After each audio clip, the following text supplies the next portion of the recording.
Do you ever feel like something is not right in your relationships, but you can't quite put your finger on it? Are you constantly second-guessing yourself, feeling guilty or alone? You might be the victim of psychological manipulation.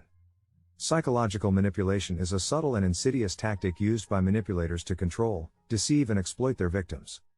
It can happen in any relationship, whether it's romantic, familial, or professional.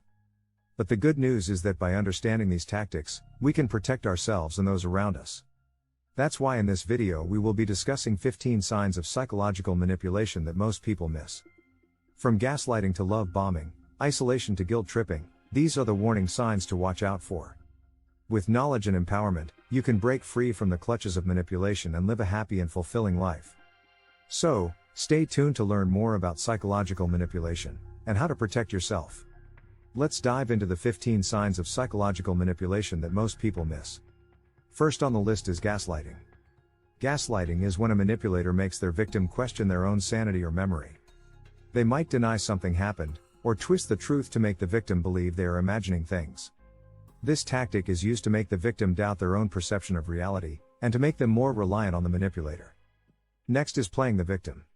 Manipulators often play the role of the victim in order to gain sympathy and control from others. They might exaggerate or fabricate their problems, and use them as a means to manipulate others into doing what they want. Third is isolation. Manipulators may try to cut off their victim from their friends, family, or support network. This makes the victim more dependent on the manipulator, and less likely to get help or support from others. Fourth is love bombing. Love bombing is when a manipulator overwhelms the victim with affection and attention, then abruptly withdraws it. This creates a sense of fear and insecurity in the victim, making them more likely to comply with the manipulator's demands. Fifth is guilt tripping.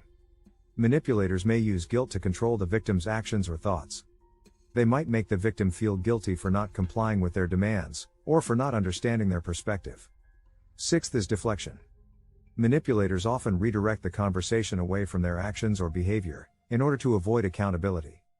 They might blame others, or change the subject to distract from the real issue.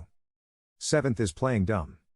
Manipulators might pretend to not understand or be ignorant of a situation, in order to avoid responsibility. They might act confused or clueless, in order to evade accountability. Eighth is projection. Manipulators often accuse the victim of their own negative behavior. They might blame the victim for their own mistakes or issues, in order to shift responsibility and evade accountability. Ninth is triangulation. Manipulators might involve a third party in order to control the victim's actions or emotions. This can create division and mistrust among the victim and the third party, making the victim more isolated and dependent on the manipulator. 10th is fear-mongering.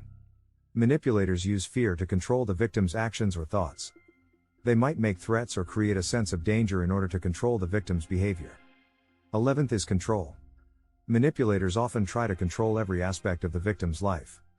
This can include controlling their finances, relationships, or even their thoughts and emotions. 12 is using threats. Manipulators may use threats to gain control over the victim. These can include threats of physical harm, emotional harm, or even threats to ruin their reputation or career. 13 is silent treatment.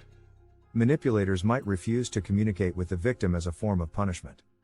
This can create feelings of isolation and insecurity in the victim, making them more likely to comply with the manipulator's demands. 14 is shaming. Manipulators may make the victim feel ashamed of their actions or thoughts. This can include verbal or nonverbal communication, and can create feelings of self-doubt and insecurity in the victim. 15th is manipulative language.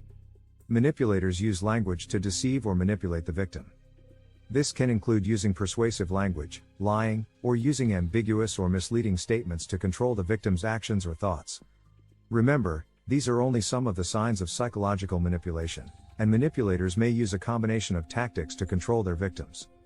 By being aware of these signs, and understanding how manipulators.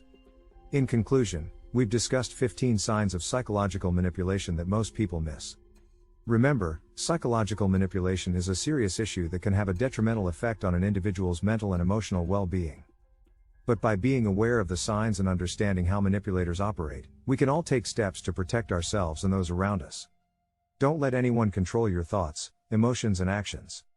Trust yourself, and always stand up for yourself. Remember, you deserve to be treated with respect and kindness. If you suspect that you or someone you know is the victim of psychological manipulation, don't hesitate to reach out for help. Thank you for watching. Stay safe and stay vigilant. Together, we can recognize and stop psychological manipulation.